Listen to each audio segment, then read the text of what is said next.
110 1/4 വർഗ്ഗമൂലം കാണുക. 110 1/4 റൂട്ട് കാണണം. Root of 110 1/4. നമുക്കിതിനെ ആദ്യം മിക്സഡ് ഫ്രാക്ഷനെ മാറ്റുക, മിശ്ര ഭിന്നത്തിനെ മാറ്റുക. എങ്ങനെയാണ്? 110നെ 4 കൊണ്ട് ഗുണിക്കുക. 110 × 4 440 വരും. 110 × 4 440. ഈ 1 കൂട്ടുക, 441. 1 കൂട്ടുമ്പോൾ 441/4. നമുക്ക് എന്താ എഴുതാം? Root of 441/4.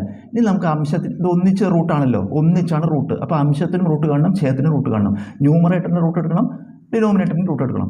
441 റൂട്ട് 21. 441 റൂട്ട് 21. 21 × 21 ആണ് 441.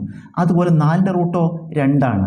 4 റൂട്ട് 2. ഇപ്പോൾ 21/2 നമുക്ക് ഹരിക്കുക. 21/2 ഹരിച്ച് ചോദ്യം മിക്സഡ് ഫ്രാക്ഷൻ ആണല്ലോ, അപ്പോൾ അതിനെ മിക്സഡ് ഫ്രാക്ഷൻ ആക്കി എഴുതുക. 21ൽ 2 10 പ്രാവശ്യം. 2 20.